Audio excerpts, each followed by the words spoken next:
It calms me in a way I never experienced before. To experience the comfort and independence of Jubilee Gardens yourself, call 601-818-4838 or email jubileegardens.care@gmail.com. We're open 24 hours a day, 7 days a week. That's Jubilee Gardens Senior Living with dignity, safety, and joy in every detail.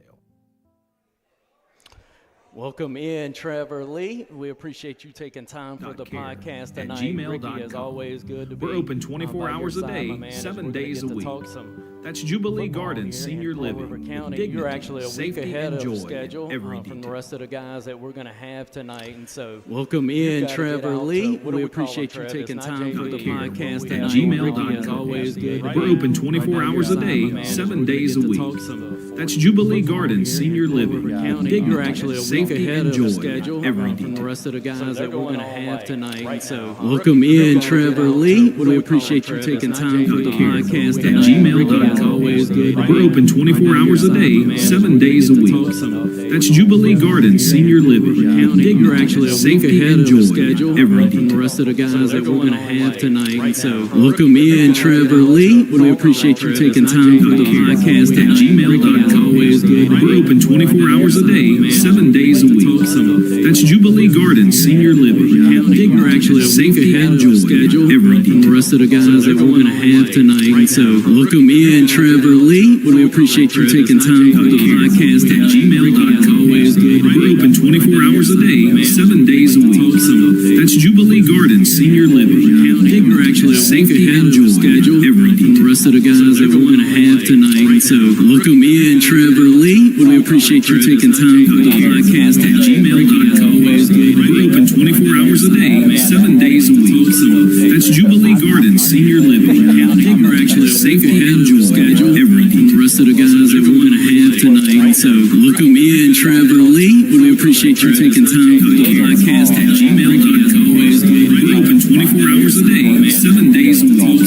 That's Jubilee Gardens Senior Living with You're actually dignity, a week safety, ahead and of joy schedule every from the detail. rest of the guys that we're going to have tonight. And so, welcome in, Trevor Lee. We appreciate you taking time for the podcast at gmail.com. We're open 24 hours a day, 7 days a week.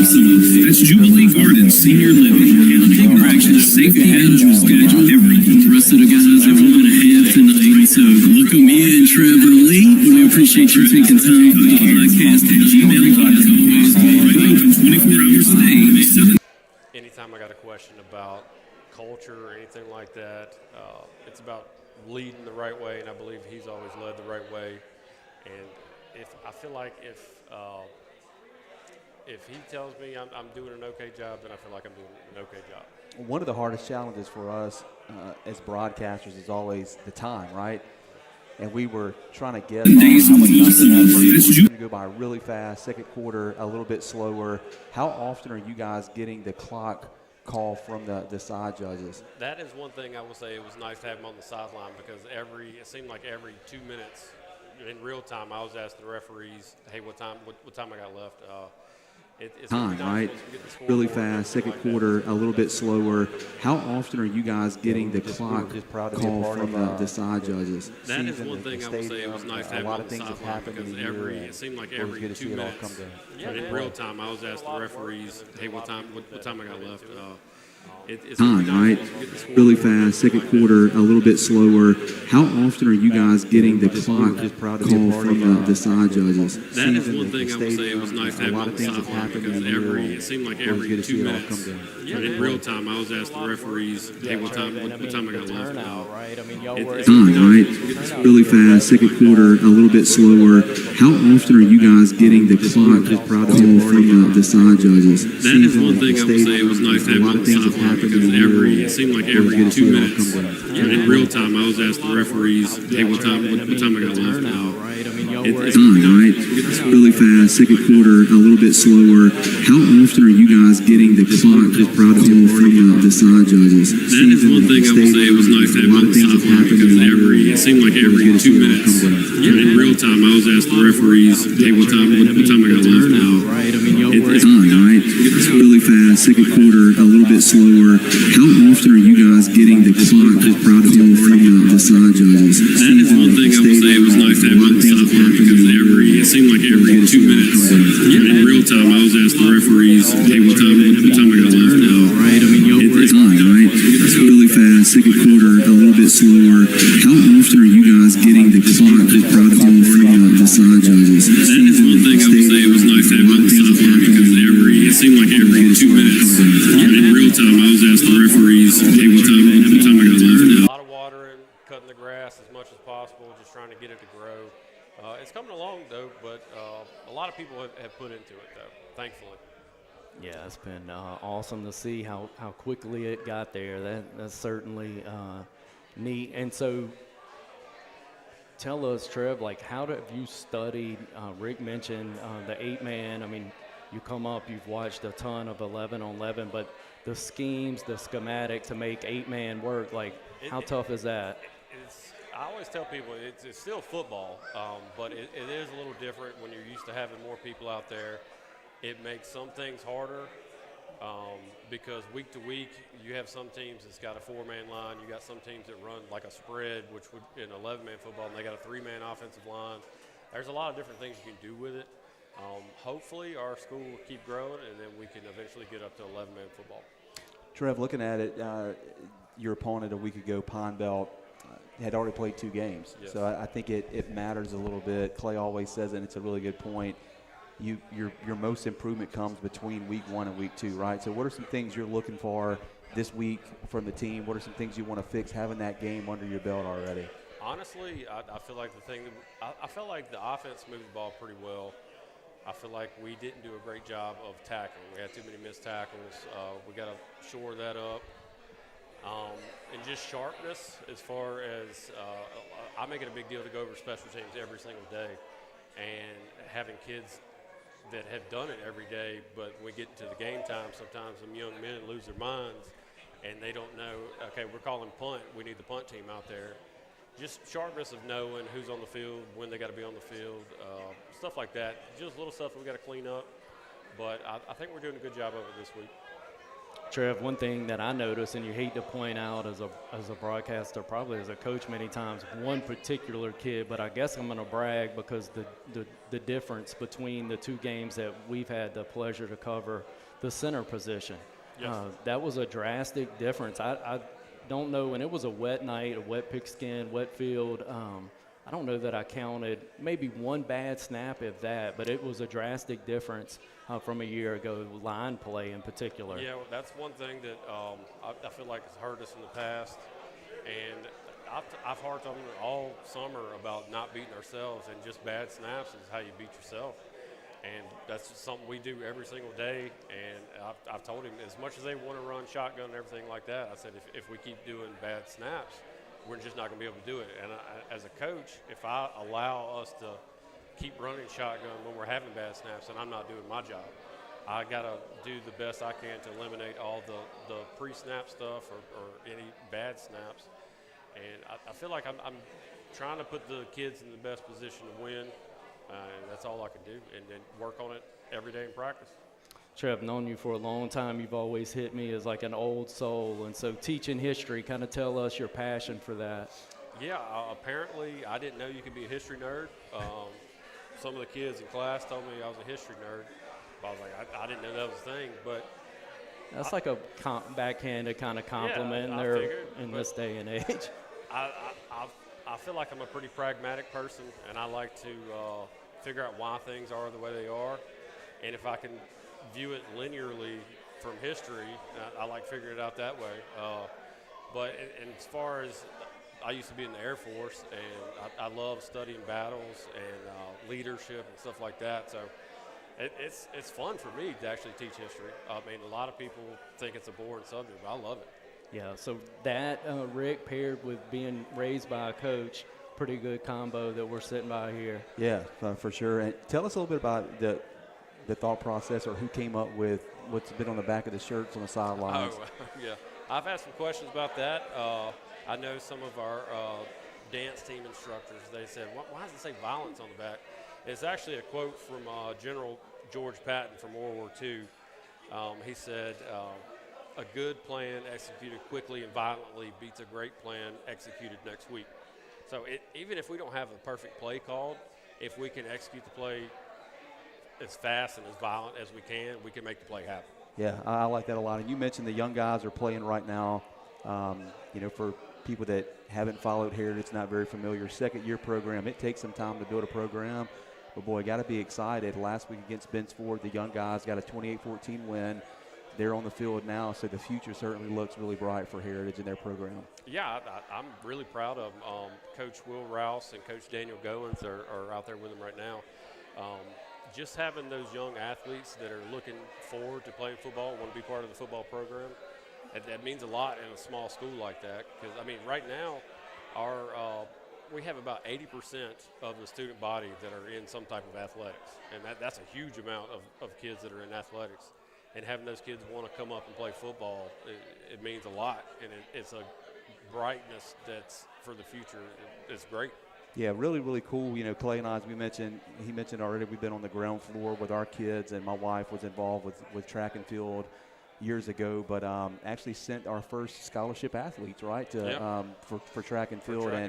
Maybe we'll have one for marksmanship if that's a thing you get a scholarship on. Apparently we've got a good one there too. So really cool to see the athletics starting to take off to go along with the academics, which are just superb. Yeah, as of right now, I think the last numbers I looked at, students that have went to Heritage for 4 more years, I think our average ACT score is like 24 or 25. Yeah, it's incredible. Which is fantastic, and it just says a lot about the teachers and the leadership at the school. I struggle to help my son with any of his homework, and so he's in 4th grade, so I get it. If they ask me anything about math, I said, one of the happiest days of my life is when I finished college algebra. I said, I'm done with math at that point.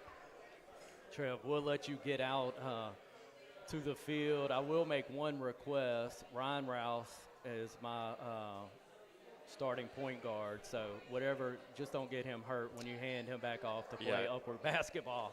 He's a shifty young man. Oh, he is that. He is a lot of fun to coach and to be around. You've got a number of those in that age group, so thank you for your time, Trev. We know on game night it's super busy. Oh, yes, sir. Thank you. I appreciate y'all having me. Yes, sir. Good luck to y'all. We're going to take a 2 or 3 minute timeout. When we come back, we will have Drew Esinger to give us an update on FCA.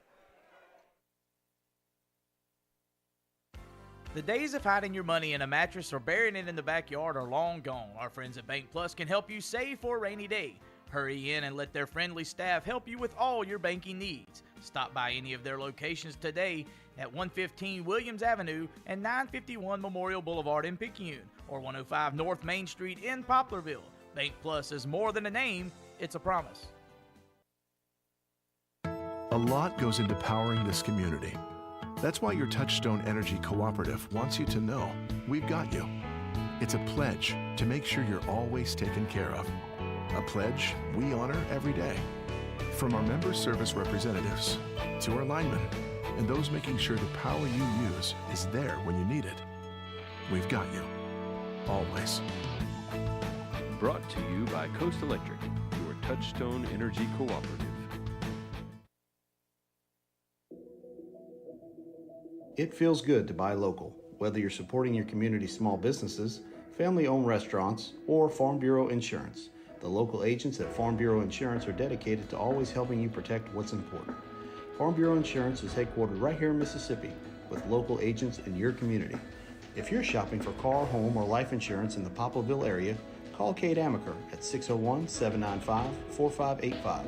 Or if you're in the Picayune-Carrier area, call Robert Hester, Jeremy Shesby, or me, Ross Gilbo, at 601-798-2861. And go with the home team, Mississippi Farm Bureau Casualty, Southern Farm Bureau Life Insurance Company, Jackson, Mississippi. Hi, this is Sandy Kane Smith. I'm running to serve as your next Pearl River County Tax Assessor Collector. I've been responsible for managing over 100 employees, multi-million-dollar budget, and audits across all areas of county government. I will make sure you will get a fair assessment, fully staffed office, and bring back hometown customer service. Thank you for allowing me to serve the last 16 years as your Board of Supervisor. I truly appreciate your confidence and support, but on November the 4th, I need your help. Your vote makes the difference. This is Sandy Kane Smith, and I will see you at the polls. Paid for by Sandy Kane Smith for Tax Assessor Collector. Making decisions on when and where to further your education is a big step in life. So let Pearl River Community College be the destination for you. Pearl River offers the first 2 years of any major and over 42 career and technical programs. They have 3 locations to better serve your educational needs. The Hancock Center at 454 Highway 90 Suite D in Waveland. The Forest County Center at 5448 Highway 49 South in Hattiesburg. And the main campus located at 101 Highway 11 North in Poplarville. Pearl River Community College. Roll, River, roll. Drew Esinger stopping by now, and Drew was cool last year. We had Kendall up in Poplarville, and his energy that he brought to the show. When we get back up that way, we'll make sure we get him another invite. He's a ball of energy, huh? It's got to be fun to work with. Yeah, Kendall is, I just try to stay out of his way. Just say, hey, man, what can I do to help you? And you just let him go. And I'm really blessed to be his friend and to get to work alongside of him. All right, Drew, I'm going to try to keep a dry eye, but kind of tell us, man, with what your capacity with FCA on the Mississippi Gulf Coast, your role with First Baptist Church, and then the roller coaster ride that has been both of those roles kind of mashed together, which I know that they always are when you're doing kingdom work and when you're working with young people. But kind of tell us about your last 2 or 3 days, the highs, the lows, and how we can partner with you and pray with you. Yeah, so I'll try to keep this as brief as possible. You've heard me preach, so you know I can get on for a little bit. You're all right. Yeah. So kind of backtrack a little bit to about a year ago this time, whenever I even began the conversation with Tony Lambert, who's our senior pastor at First Baptist, about even coming on staff, was I did not want to give up FCA, and his thing was, I don't want you to. And so he said, I want you to do what you're doing, and we just want you to do it through our church. And so the opportunity presented itself that we have great relationships with the teams that are here in our local area, and our vision statement for the church is encouraging influencers with the gospel, which is big for us as part of our vision, and it also ties in with FCA, which is to see the world change by Jesus Christ through the influence of coaches and athletes. And so you have those two things that overlap constantly, and FCA can't exist on its own without the local church, and the local church can't always get the places that FCA can. And so these guys that we've been investing in for, this will be the 4th season, we were able to host them for our breakfast on Sunday morning and host them in our church, and we had 11 players give their life to Christ, and that was incredible. But was even cooler on top of that is that we baptized the manager from Heritage, and we baptized 2 guys that were a baseball player from Picayune and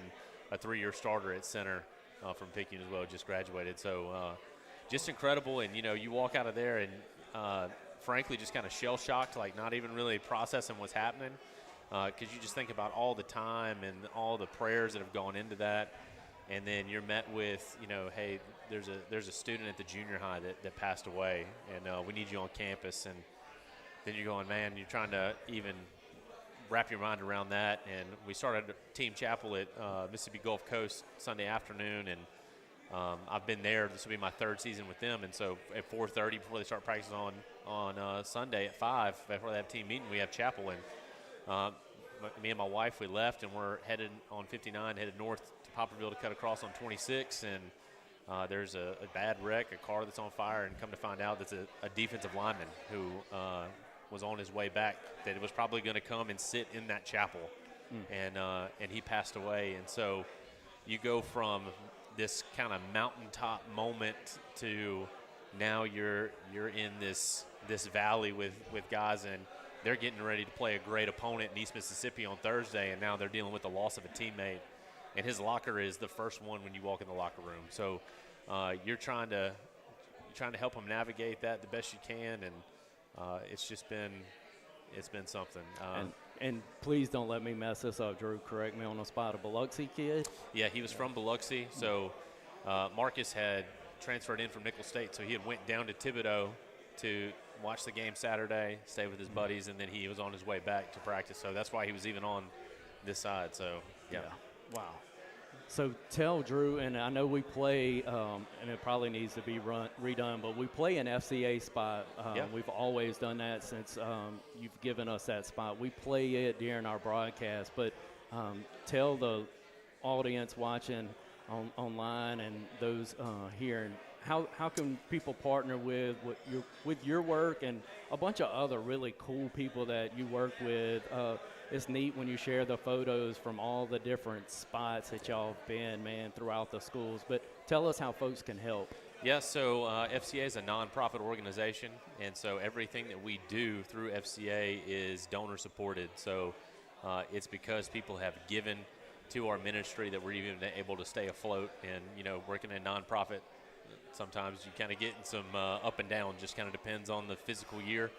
But everything that we do is from that. So we have lots of people that believe in what we do. They see the fruit of what we do. I mean, that Sunday is just kind of the prime example of that. But you're not just partnering with somebody right here, right now. You're also partnering with an organization that's 70 years old. It's trusted on university campuses, community college campuses, and also globally. We're in 114 different countries. So it takes the avenue of sport and brings the gospel to it. So if anybody was interested in donating to us, to the Mississippi Gulf Coast, which would include myself, a guy named Bryant Lavender, who you need to get on because his story is incredible. Okay. Played on the first football team in South Alabama. Wow. Okay. And a Gulfport kid. I remember the name. Yeah, for sure. So, but they could go to my.fca.org and then / Drew Esinger, one word there, if they were interested in supporting us financially. You know, any little bit helps. It enables us to send kids to camps, put Bibles in kids' hands, and just to be a presence on campuses. Drew, it's certainly tough to be a teen kid today. I mean, we say that every generation looks and says it's tougher than it was for my generation. I think that's true.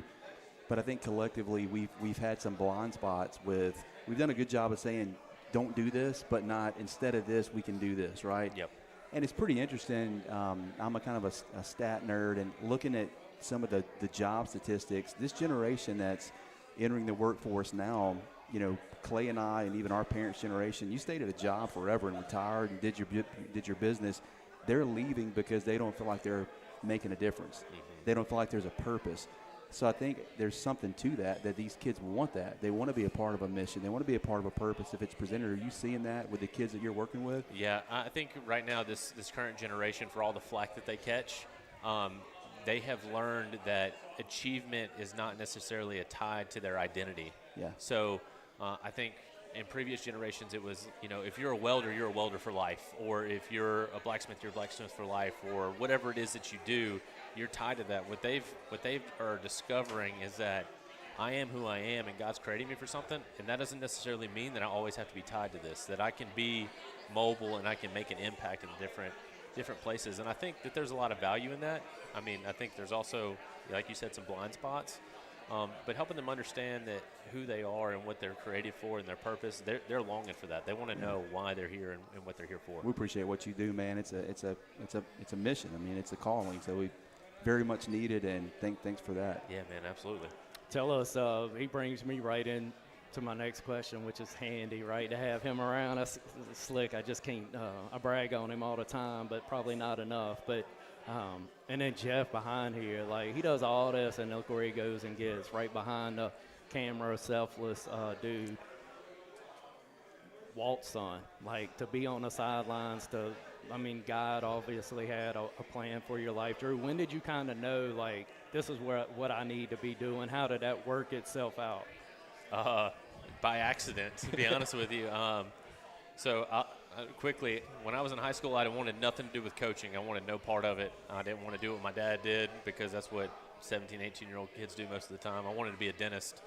And so I went to college, went and played baseball at East Mississippi, went for a semester and realized, like, I don't want to do that. And came home and actually coached a all-star team with Kevin Smith, the veterinarian, and was like, man, I need to coach. And so got into coaching, was going to do that forever, but I was never going to coach high school. I didn't want no part of that. I was going to be a college coach, stick it out, grind it out.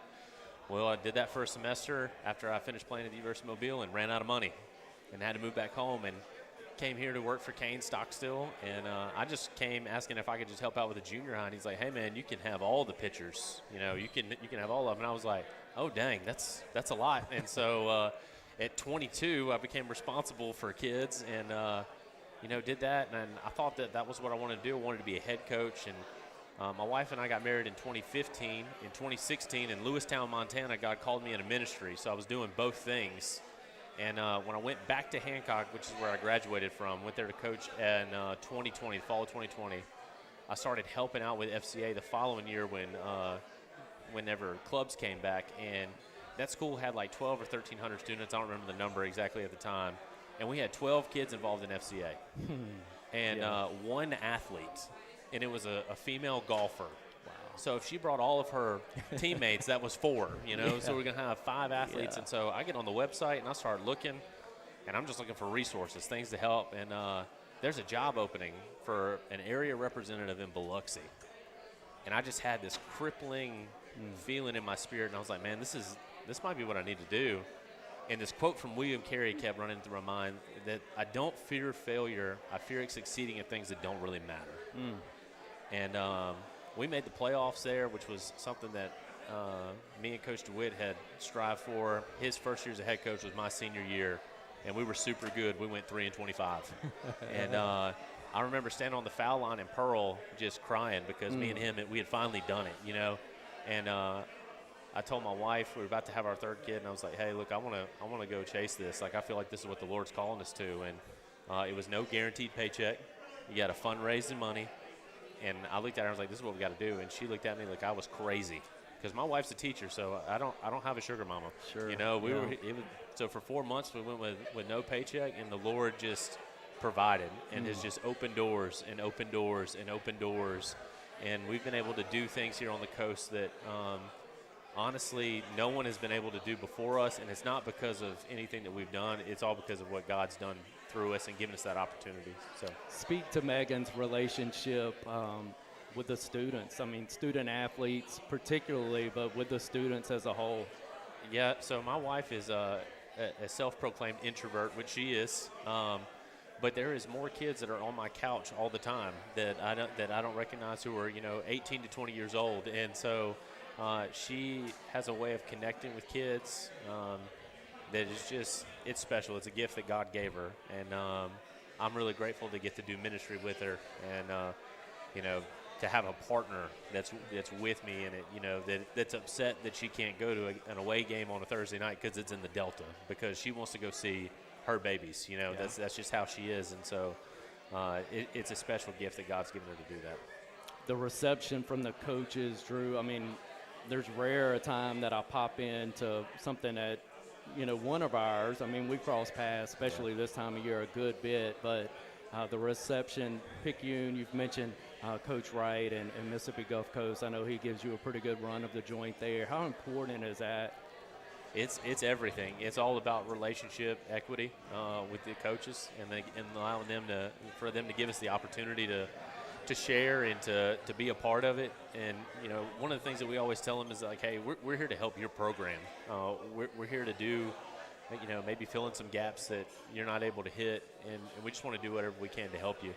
And as you do that, they begin to open up more and more. And you guys know, because of what you do with this, is that they're guys that are getting pulled in all different kinds of directions for people who want the access, they want the influence. And when you're the guy who just wants to go sit on the couch and say, Coach, how's it going? And just, how's your kids? How's your wife? How are things going? You build that relationship, and it grows into a beautiful thing. When you get to the point where you can just sit and not say anything for 10, 15 minutes and it's not awkward, that's just, you're in a good spot. Yeah, because Christ-like people should be good people. Good people should be good teammates. So it makes sense from a coach's standpoint, in my opinion, to welcome somebody like you to come alongside them. Yeah, absolutely. Yeah. Slick, you got anything else No, for that Drew? was it for me. Thanks, man. Yeah, Drew, man. thank you so much, man, Absolutely. for what you mean to our community, for stopping by when we ask you to, Yeah. but more importantly, the work you do. Yep, I appreciate you Thank guys, you, and bro. thank y'all for the opportunity, man. Yes, sir. Take a 2 or 3 minute timeout before our next guest. It feels good to buy local, whether you're supporting your community's small businesses, family-owned restaurants, or Farm Bureau Insurance. The local agents at Farm Bureau Insurance are dedicated to always helping you protect what's important. Farm Bureau Insurance is headquartered right here in Mississippi, with local agents in your community. If you're shopping for car, home, or life insurance in the Poplarville area, call Kate Amaker at 601-795-4585. Or if you're in the Picayune-Carrier area, call Robert Hester, Jeremy Shesby, or me, Ross Gilbo, at 601-798-2861. And go with the home team, Mississippi Farm Bureau Casualty, Southern Farm Bureau Life Insurance Company, Jackson, Mississippi. We know it's the little things, like a familiar smile and neighbors who know your name, that make a difference. That's what you'll find at FNB Poplarville, your hometown bank. Stop by and see Sherry and the team. You'll always be greeted with the same friendly faces, ready to help with everything from everyday banking to planning for the future. Visit FNB Poplarville today, where banking feels like home. Need a plumber? Let Harold's Plumbing help you with that. Whether it's new construction or just a plumbing repair, Harold can make it happen. Harold's Plumbing is licensed and can do both residential and commercial jobs. Give Harold's Plumbing a call at 601-273-0598 and let him handle all your plumbing and septic tank services. Hello, football fans. Devin Smith here with Remax Premier Group in Picayune. It's August, and that means one thing. It's football season. Our area schools have worked so hard to give us all something to be excited about. I take great pride in my football roots in Pearl River County, and I'm honored to serve our people. I look forward to helping residents, both old and new, make Pearl River County their home. I would love to help you with any and all of your real estate needs. You can contact me at our office, 601-798-3399 or 601-347-2641, or you can catch me in the stands cheering on my favorite players under those Friday night lights. Now we're fortunate to be joined by Adam Feeley, as Cody Steigner a bit under the weather, Adam, and so you get a chance to visit with us. We appreciate you carving time out on an unscheduled night, and with as many hats that you wear and as much as you do, I imagine that schedule is pretty tight. So Rick and I certainly thank you for taking time for us. Yeah, thanks for having me. Yeah, Cody's been under the weather for a couple of days, and he's getting healthier, and we'll be glad to have him back, probably tomorrow, full go. So we're excited about that. Give our listeners, Adam, you've been on with us in the past. It's probably been a little while, but kind of tell our listeners your role, not only with the football program, but your day-to-day role with the high school and what all that entails. So offensive coordinator for the football team, and then I'm our assistant principal at the high school, and also the athletic director for the school district. So busy day most of the time, so just trying to keep it all together and keep all the ducks in a row, but it's rewarding, definitely. Yeah, we're going to give you a hat on the way out like you aren't already wearing enough of those. Let's talk about the offense, Adam. We'll start there. That's your kind of bread and butter, your expertise on the staff. What do you expect out of this group in the 2025 campaign? We got a lot of leadership. We got Javen Bolden at guard that's back. He played a lot of football games. Having Mitchell Smith come back at tackle. A.K. Burnett played, every snap pretty much last year. Edgar Cruz is going to step in at left tackle, and right now we're with Jacob Nixon and Jason Jenkins right now kind of fighting for that center role. So, tons of leadership on an offensive line. That's where it all starts at in our offense. So we've had a really good fall camp. Those guys have been leading. We talk about all the time, this group leads this team, and on both sides of the ball. I feel like defensive line and offensive line is very important, and they're the leaders of our team. Backfield-wise, we got Colt Robertson back for us. He sat out for a year with some injuries. We're glad to have him back and fill that quarterback role with Tanner Rayburn backing him up, and Macon Burnett, played at fullback a lot last year. Jordan Hawthorne's back, and You know, a lot of guys in that backfield are back. We're excited about Zay Dennis and the role he's going to fill in. He looks reminds me a lot of Cam Thomas, which is a lot of good things to have if you ever watched him run the football. So we're excited about our offensive group. Of course, that what drives our offense. And we're going to MTXE. We're going to be tough on both sides of the ball, and that's what we're looking forward to. Cam Thomas, a guy, and y'all can both correct me if I'm wrong, I believe led the nation in rushing yardage his senior year. He was some kind of quick and a really, really good back. That line was a really big line, if I remember correctly. There may be a bunch of comparisons. That was a team that asked kids, even though it had some depth, really asked kids to do a lot on both sides of the ball. I think that's going to be real similar. I heard Cody do an interview. I don't know if it was XXV or WLOX, but they asked him about the offensive line and then the defensive line, and it was like, well, 3 or 4 of those may be the same guys. So health going to be a big deal. Yeah, I mean, it's a war of attrition. You know, we got to stay healthy. You know, these guys put in a lot of work in the weight room and keeping themselves healthy. We're dependent on guys to play both ways. I mean, that's, part of we've been blessed in the past couple of years where we've had one offensive side and one defensive side, but now, we got some guys that are going to play both ways, but I think they're in good enough shape to be able to do that, and that's what these first 9 district games are for, to kind of get in a little better shape, find guys that can play some spots that we didn't know they could play, so. Coach, I had a chance a couple weeks ago to see the scrimmage and then meet the Tide line, which, full disclosure, I mean, Clay makes a lot of practice.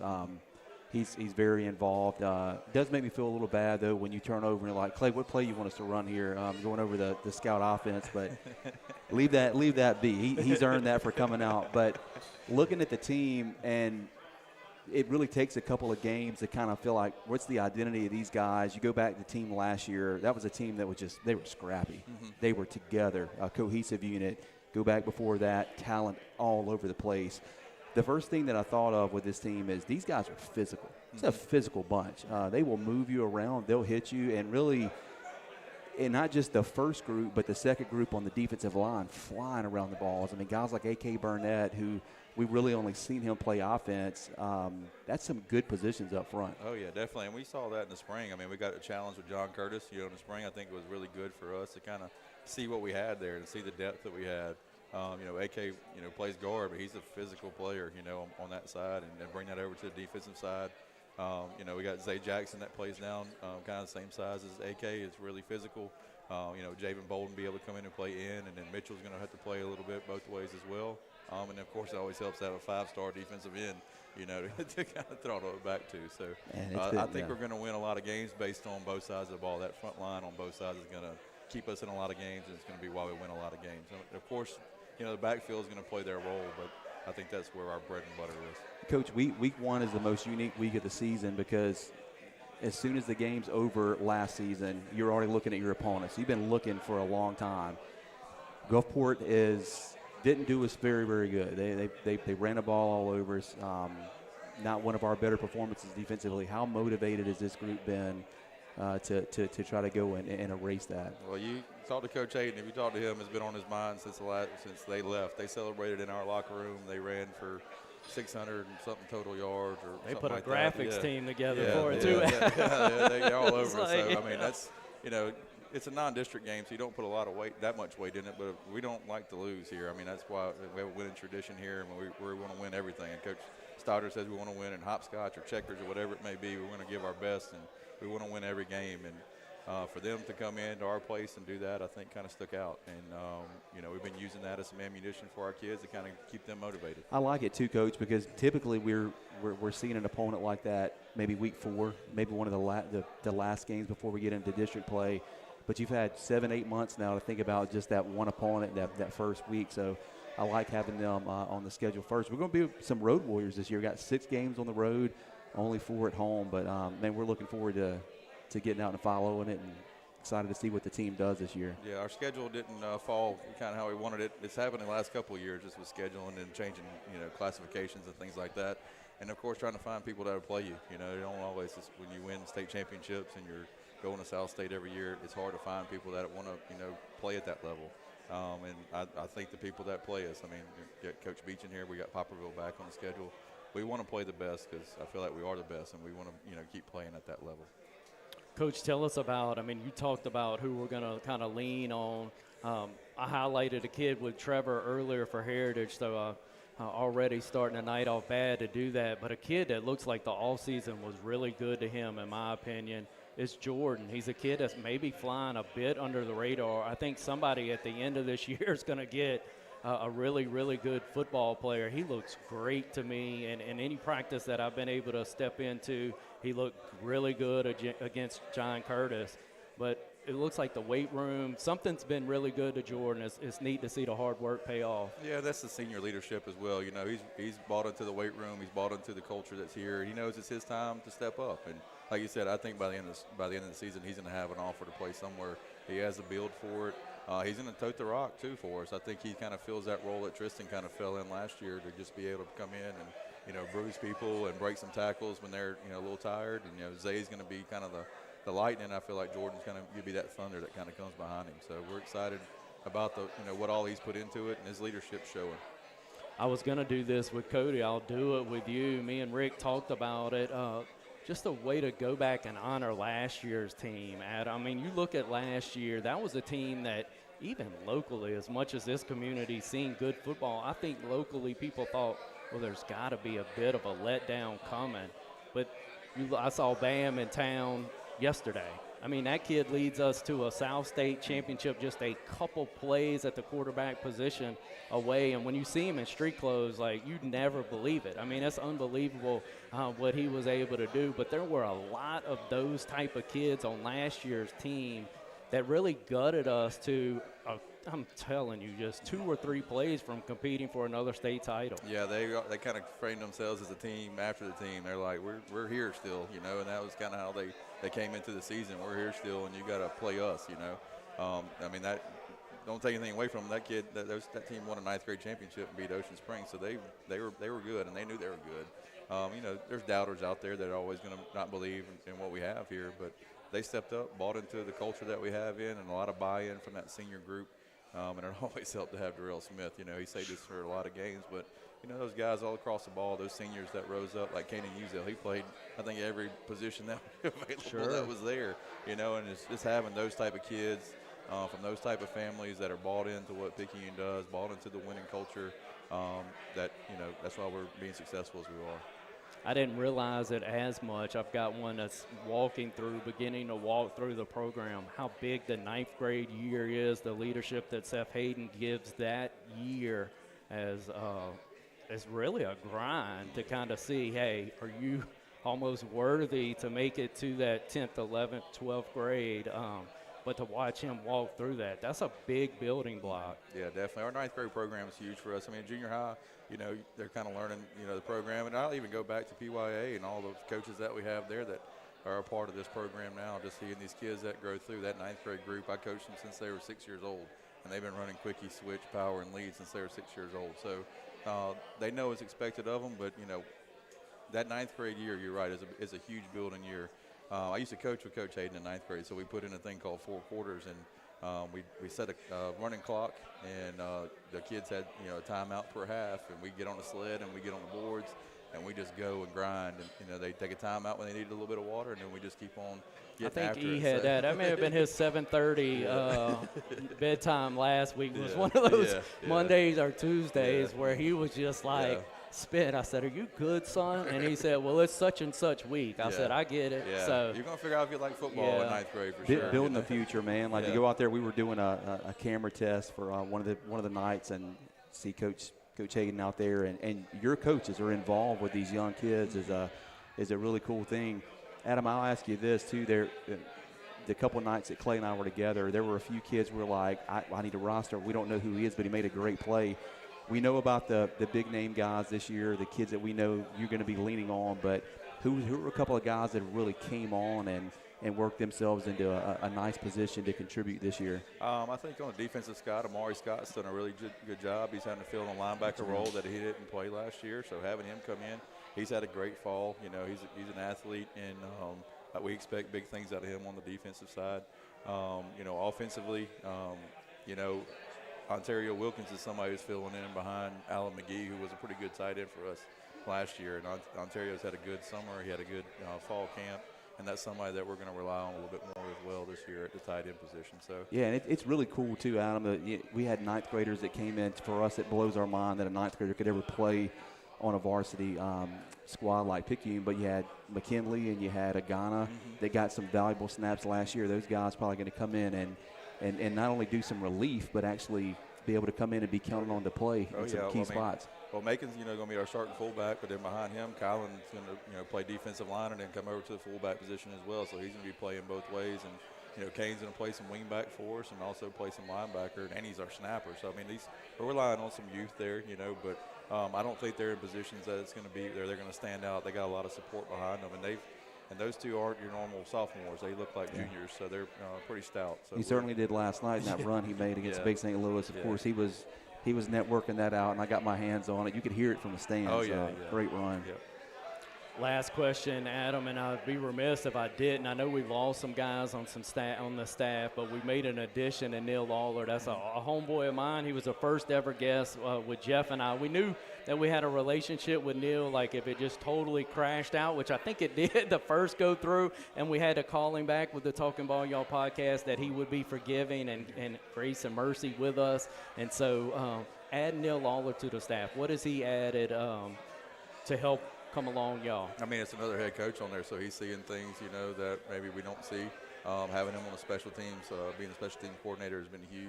And all the years he's put in, he's been a great fit for us. I think he's really enjoyed being with us around our kids, in the tradition that we have here.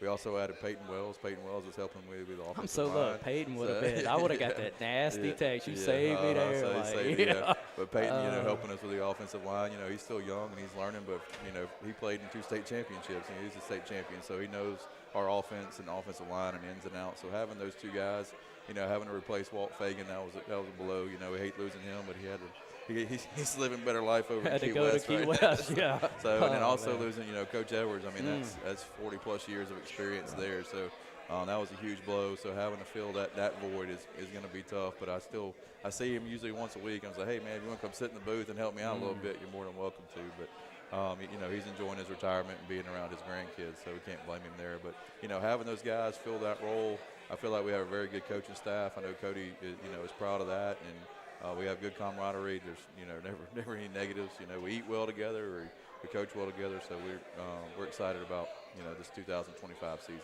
Adam, thank you so much, man. I know it was late notice. We certainly appreciate you filling in. We'll take a 2-minute break. Up next is Jay Beach. So after this 2-minute timeout, we'll be joined by the head football coach of the Poplarville Hornets, by Jay Beach and Jason Baker. If I can pry him away from my dad over there and then visit him, we'll get them both on stage after this 2-minute break. Looking for a peaceful home-like community for yourself or a loved one?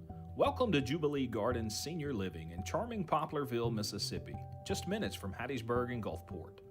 Imagine cozy, garden-themed suites with wide doorways, step-free entry, safety rails, and a covered porch perfect for sipping coffee while watching birds and butterflies. Feel supported, not overwhelmed. Our all-inclusive services include daily housekeeping, fresh home-cooked meals at our Birdhouse Bistro, and a calendar full of wellness programs and social activities. Families say we chose Jubilee Gardens because it felt like home. One resident shares, I spend my mornings on the porch drinking coffee and watching the birds. It calms me in a way I never experienced before. To experience the comfort and independence of Jubilee Gardens yourself, call 601-818-4838 or email jubileegardens.care@gmail.com. We're open 24 hours a day, 7 days a week. That's Jubilee Gardens Senior Living, with dignity, safety, and joy in every detail. Making decisions on when and where to further your education is a big step in life. So let Pearl River Community College be the destination for you. Pearl River offers the first 2 years of any major and over 42 career and technical programs. They have 3 locations to better serve your educational needs. The Hancock Center at 454 Highway 90 Suite D in Waveland. The Forest County Center at 5448 Highway 49 South in Hattiesburg, and the main campus located at 101 Highway 11 North in Poplarville. Pearl River Community College. Roll, River, roll. Hello, football fans.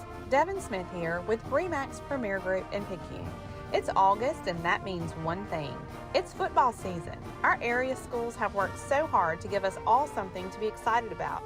I take great pride in my football roots in Pearl River County, and I'm honored to serve our people. I look forward to helping residents, both old and new, make Pearl River County their home. I would love to help you with any and all of your real estate needs. You can contact me at our office, 601-798-3399 or 601-347-2641, or you can catch me in the stands cheering on my favorite players under those Friday night lights. Caught me in a moment there, Jeff, as Nolan and Mitchell were coming through those doors and they blocked out the whole doorway there. I was trying to get Jay's attention since he scheduled those youngins for homecoming to see if they were coming in the front door there. Jay, I've waited a long time to introduce you as this, man. State champion head coach for your Poplarville Hornets. I'm be honest, I got to sneak up in the booth. I think this is the first time we visited on the air. I was able to sneak back behind Jason Baker and Rossi Creel, and to hear them call that and to be able to see it, dude, I got tears in my eyes, goosebumps everywhere. So congratulations, man. How, like, has that, and don't give me a coach's answer on this, has that worn off? Come on. Yes and no. Yes Yeah. and no. I mean, don't think about it a whole lot, but then when you get a chance to sit and get still, you're like, man, yeah, that's cool. We got it done. But it's on for another one. Yeah, and we're going to turn, I promise, because I know you're a next play type guy, so I promise we'll turn our attention to that, and I'll open this up for Baker's comment. But a year that when I'm looking at the scores, and I hope you know you're still one of those first scores that I'm going to check on a Friday night between Jason and I, and Rick and I were looking at these scores, and they're tight ball games. And I'm going to be honest, I'm thinking, how good is Poplarville? Like, some of these scores were so tight. And so to get it done in that year, when I've sat behind that mic with JB on that crew and watch us just crush people week in and week out, tell us kind of what that year was like and then the special ending. Well, every single game was a battle. There was never a game where we thought we was just going to roll in and blow somebody out. We knew every game was going to be close. That's just how the year was. Just injuries and things like that. So you think, okay, the 2024 Poplarville Hornets, they were state champs. That must have been a dominant team. No, we had to fight and scratch and claw to win 9 games out of the 13 we won. So it was one of those years. There was never a night we felt real good about any opponent. Yeah, Jason and I would trade notes. Normally we talk during the football season, whether it's about a 7-10, 7-12 in the morning. We're kind of in a rhythm of being able to talk, and every week it was so tight. But JB, to be on the call, man, I know how special it had to be on that ride as well. Yeah, it was a unique team. I think they embraced the culture and the environment that was, like, I don't know that they knew maybe that they weren't talented, but what they knew was, like, every week they weren't talented enough to run away from anyone. And I think this team a year ago just sort of embraced it. And frankly, that's why, the state championship hinged on so many pivotal moments and just big swings of momentums and plays. But the way that team all year responded, there was like zero doubt in my mind on that Saturday afternoon that team was going to flinch. And I mean, that's kind of what they became known for in 2024. And I mean, his teams have been really good in the second half, but a year ago that team was just downright special. They could execute flawlessly when the most pressure moments were put on them. And I think there were 7 wins somewhere inside of 5 points, something like that. I mean, just crazy. And to me, it was about their execution and their ability to get it done when they had to. I mean, he named a kicker on the first play of the first game of the year that didn't think he was going to be the kicker. Chadwick Brown thought he was going to be the incumbent kicker. They make a decision to go with Jackson Schultz, and lo and behold, the kid kicks a game-winning field goal, to beat Jefferson Davis, then winds up making a couple more field goals in the playoff run. So it was just a team like that sort of embraced those moments to me. A couple big you bring up special teams, coaching moments, a pass that caught Louisville completely off guard, an onside kick. how special is that, Jay, when you win one of those? And then I know you're a deflect credit guy, but for a staff, that's got to be gratifying too, to be able to point back to a couple of those things that hit. Yeah, you work on those plays all year long, all season long, but still, I mean, the kids have to go out and execute them at the most pressure-packed time. The onside kick, if he'd have hit it a little bit.